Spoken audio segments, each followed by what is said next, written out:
Hey, have you ever wondered why some traders seem like they just ride the waves of the market effortlessly, like that guy right there? What a beautiful summer that turned out to be, while others struggle just to even stay afloat. So let's see if we can uncover some of the secrets behind mastering the market's ebbs and flow. And one of the things that I have found is that when I talk about ebbs and flow in the market, oftentimes it has something to do with seasonality. What the heck is seasonality, you may ask?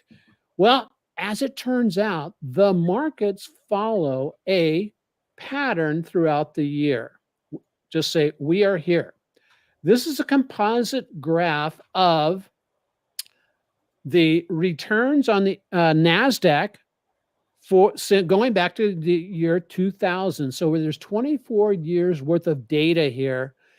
And from this, we can pull across and look at saying, okay, well, what tends to happen? And this year is no different than what we're seeing in the past years.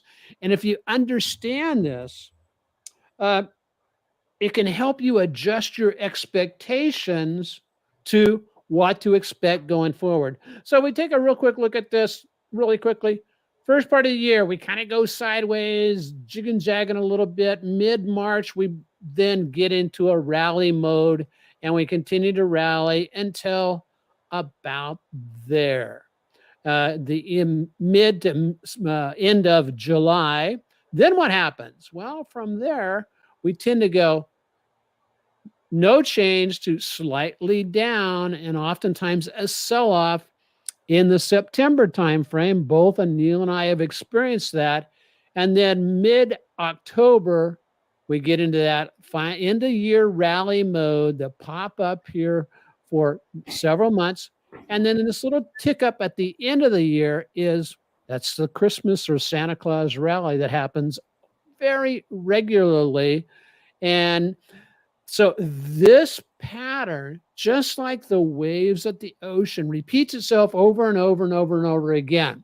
So if I'm aware of it, as I adjust my expectations, if I'm buying stock or ETFs right now, I couldn't expect that I will have a headwind facing me on my returns. So with that being the case, well, what the heck do we do about it? And so that's one of the things that Anil and I are going to be talking about today. So welcome to Trade Your Way to Freedom. I'm Dennis Wilburn, the AutoPilot trader, and alongside is Anil Parikh, the genius behind the triple screen stock picking system. And if you were here for last week, how did you like the presentation Anil made on his triple screen system? I thought it was just absolutely brilliant. So Anil, how are you doing today? I'm doing well. Thank you. So what are you doing to weather the storm with some of the market sell-off right now? Actually, the rotation is going on, and my system is picking up some weird names that are coming mainly from banking and home builders and infrastructure, and those names are showing up. Anil, I am really glad you brought that up, because we want people to stay with us today, because when we get into the stock selection process, I'm going to be covering some hidden gems that are actually outperforming the Magnificent Seven right now, as the Magnificent Seven seems to be falling apart quite a bit. So let's go ahead and jump into that, and I think will really enjoy that. So yeah, Charlie says he liked last week's presentation. Awesome. Thanks, Charlie. So what about the indexes? As you can see here, this is a weekly chart of the NASDAQ. We'll get into the individual charts on the NASDAQ. But first, we're going to start with the S&P. What is going on with the S&P? Well, the S&P, like the other large cap stocks, is under pressure. Notice we have broken the, what we call this is we have broken structure right here when we broke out of that long-term trend line that had been going on since November of 2023. That was finally broken to the downside. We had one day where we closed below the 50-day moving average. However, we are getting a bounce back up today. But look at that selling top tail there on the candlestick for the daily candlestick. The sellers came in just short of the 8-day moving average and are repelling the rally attempt that it was, that was potentially going to go on here. So we may be looking again, remembering the seasonality chart, we may, from now through September, maybe looking at one of these where the market comes down, rally attempts fails, maybe it goes down a little bit more, rally attempt fail, maybe it goes down a little bit more, and then we'll run sideways into the September timeframe. And that's where we want to be on guard and ready. And that's one of the things with my system, Neil, it's taken me out of almost every position I have. I'm only sitting with 16% invested right now. And so I have plenty of cash waiting to jump on the next uptick. But very interesting. Weekly chart also selling off. Look to your left, and you'll see we have a strong level of support about the 525 level. And so that's kind of like my intermediate downside target for the S&P going into the September timeframe. IWM has been has basically finally taken off. However, with the inflationary news that came out of the market, came out this morning, as you can see, the Russell, as represented by IWM, what am I getting? Kind of candlestick am I getting today? I'm getting what's called a spinning top doji or a doji, which is a sign of indecision. And you can look at it as kind of a negative signal if it's near a past high. And that right there looks like an interesting topping pattern. Rally attempt up. If this could be a failed rally attempt, which would basically shoot us back down. Now, I do like the Russell down here off of the Fibonacci's, but that's where I would target entering a trade on IWM or TNA in this particular case. And last but not least, oh my goodness gracious, the Qs, the NASDAQ, has been getting the heck beat out of it, as you can see with this chart. I think this one is basically beautiful target, beautiful over here on the weekly chart, an absolutely beautiful pattern from last week. This was called a evening star, where we came down here, and it also this bearish engulfing 1, 2, 3 weeks worth of, and then we get a typical pull back up in the midsection of the big red candle, and then selling off through the end of the week. We are starting to get down to where we could get a fairly significant bounce. And so going into next week, folks, I'm looking at the Qs and especially TQQQ for a potential bounce. Notice my momentum has reached its lows and is starting to turn back up. And if you do follow the market forecast, we had a 2-line cluster on yesterday.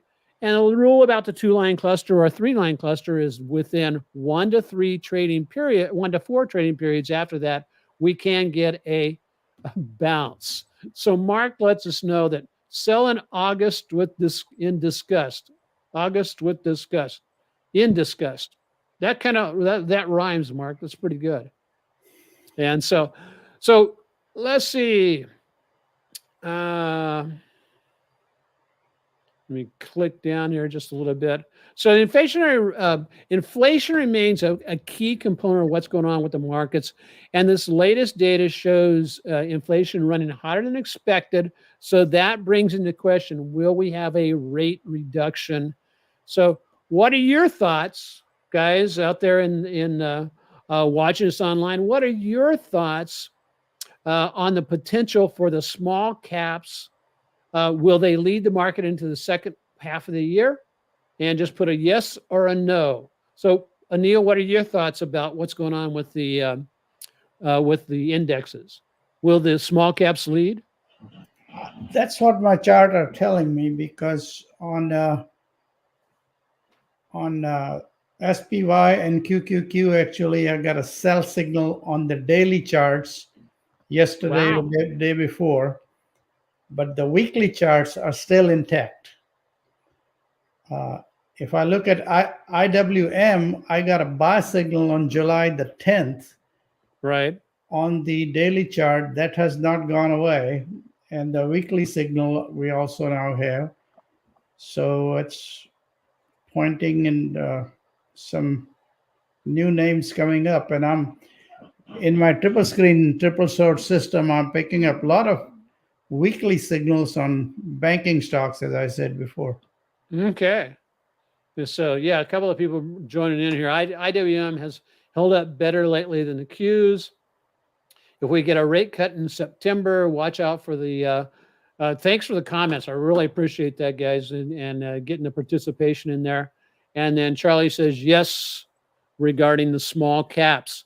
And one of the things I'm looking at, TQQ, we did a wonderful trade on TQQ earlier this year. Over here in the last part of May, first part of June, we picked up the TQQs about here, and it ran on. We took off our profits at 10%, 20%, and then we finally closed the position on the remaining at 35%. Then what happened was really cool is we jumped on a trade on TNA down here. And we bought TNA just as it started to turn up. Also took out our profits at 10%, 20%. And then the final piece took out for about 30% gain on the rest of it. And I love the way those kind of trades set up because they're very good for compounding. So let's go ahead and Anil, I really appreciate that on the information about the triple screen, especially on the Russell saying that, yeah, you've got your triggers going on there. So, hey, if you'd like to know the system that I've traded for the past 15 years, consistently beating the S&P every 13, well, for the past 15 years, and I've produced double-digit returns yearly. Imagine having proven strategy at your fingertips. Check out my book, Trade Your Way to Freedom, Retire Sooner with More Money and Less Fear. I'll put the description down in the, I'll put a link down in the description on the YouTube channel. And the folks who read the book are saying, hey, this is a really great book, and I appreciate it, what they have to say about it. So, it's available ebook, audiobook, and print on Amazon. So what the heck is going on with the market? Here was last year's P&L. One of the things, I made a comment the other day, Anil, what do you think about this? I said that I made the comment that if you have linear expectations in a non-linear world, you're going to be very upset when you're trying to trade. Yep. And so does that resonate? Absolutely. And so, yeah, I got to thinking about that because often trading requires that you think non-linear, where if you're just expecting things to follow the straight line of your P&L, guess what? It's not going to happen. So has anybody ever had, online, here's a question for you. Have you ever had your returns follow a straight line? I mean, you have your targets and all that kind of stuff, but has anybody just answered yes or no? I know I haven't. Anil, what about you? Not me either. And so we are pushing on up to we said about 18.3%, a couple of percent pullback this week. And however, still within the proper confines or parameters of the system.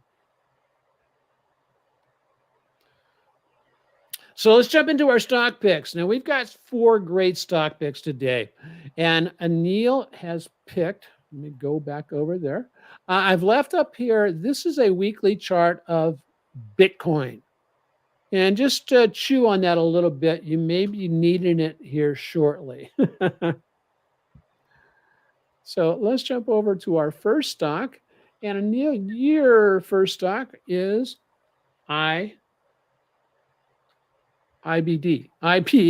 right? There we IBM, yeah. go. That So, showed up on my screen actually a couple of weeks ago, last week, as a weekly signal. And when the weekly triple screen signal comes, usually it stays for a while. And fundamentals are excellent. And so that's the reason I picked it. okay. So now, is it a buy right now, or where's your buy point? You can buy right now if you want to, or if you want some pullback and then buy it, that's fine, because the pivot point is around 200. So it's still Oh, kind of basing. okay. So if you bought approximately here, and your pivot point is up here about 200, Yeah. which is about there, so you're about 4% away from your pivot point. And so if you do pick it up now, yeah, this is a really great pattern. Early on in the move up, and we hit the past old resistance, and it's doing a little bit of a pullback. Yeah, that looks really good. And IBM, so hard to say IBM when we're used to saying IBD, you know? Yep. And it's an oldie but a goodie. But oh my gosh, this IBM is one of those kind of like you could latch onto and just hold on to it for a long time. It's still one of those great companies. My first stock for today is Tesla. Now you might be saying, Dennis, why are you doing that? Tesla crap, because it had kind of a shakeup during earnings and all that kind of stuff. And that's okay. What I've designed here, while they've had to experience a challenging year, down 20-30% from the beginning of the year, it remains a focal point for many traders. Remember, it's still the leader in the world of EV, but just the innovation and everything that is related to Elon Musk. So a lot of traders have found a way to capitalize on the movement. I took this broke structure here. That's positive. This is a downtrend structure. Now we're doing a pullback, and the box that you see here is the magic fib box. That's the 38, 618, and 50% retracement I measured that from this high to that low. And so as you can see, we're just sitting on the upper ledge of that. What I really find encouraging about Tesla right now is the 200-day moving average is right in the middle of the box. So I will wait until I do get a reversal on my momentum. However, I will put some alerts down here about the 206 level, because I have also a 2-line cluster that happened on this big down day right here after earnings. And so that normally leads to a move back in the other direction. And as you can see, it's holding above the 200 and above the 50. So that's what I've got on Tesla. So let's see what we've got on the next pick. Now, the next pick this has been a great favorite for a long time with a lot of people. now. And that's really looking really strong, Anil. Yeah, So it's what? strong, and I got a weekly signal on now. And I think after earnings, they jumped up. Uh, Accumulation distribution, I'm cutting some slack. Usually I don't pick accumulation distribution of C plus, but I like A and B. So, but that's the only negative, and I think, but the stock is showing a lot of other positive things. So that's a good one, and that's the reason I picked it. Okay. Now, have you already taken a position on it, or what's No, this? What? I have not yet. Okay. I might probably take it today. Okay. So you'd do that because we've got a good breakout here above the 805 level, and 805. Even if you bought it right here, let's go and grab that really quick there. And 805 is there. Yeah, I mean that's only 2% away, so you're well within your within the parameters there. And so yeah, looking pretty good. Looking good. Notice, folks, how the weekly momentum has shifted to the upside, and oftentimes when that happens, that is the beginning of a more significant move to the upside. So what, Anil, what I've got on now is that recently reported Q3 orders, which exceeded expectations. They beat consensus. This is a strong performer, has bolstered investor confidence. Do you think that's why people are coming in and buying right now? Yep, and that's picked up with my signals. I got a daily signal yesterday, and weekly was actually there a couple of weeks ago, and it's hanging on. Okay, and it's doing a lot of collaboration with uh, NVIDIA Yeah. also. Excellent, nice pick. Let me go over here, and so. I told you that we had that Bitcoin up there for a reason. I am coming back to BITX. I covered this last week. I'm going to cover it again today. I'm going to keep, I would like, I am watching this for a potential move on up higher up here. And I also want to take a look at the monthly chart on that since we're getting close to the end of the month. Look at that monthly hammer. Which after a downtrend. So I'm liking BITX. If BITX continues to move the way it's moving right now, and let's say it runs up in the next couple of months and hits the past highs, here's the expected move. Past highs, 54%, the body, 40%. And this is one that I'm finding very interesting, works really good to sell covered calls against this one. But look what's happening on the daily chart and the weekly chart. As you can see, I'm bouncing back above the 8-week moving average. And today I gapped up above the 8 and the 50-day moving average. And so the midsection of that gap up is a strong level of support. That's where I would plan on potentially purchasing, or maybe just purchasing right off the 8-week moving average going in the next place. As you said,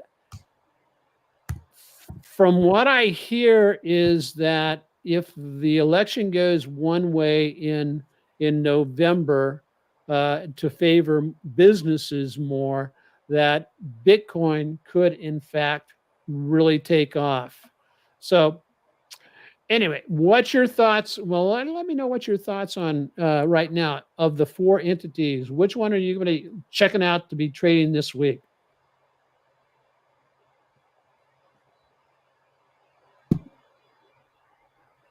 Hey, Lennon, how you doing?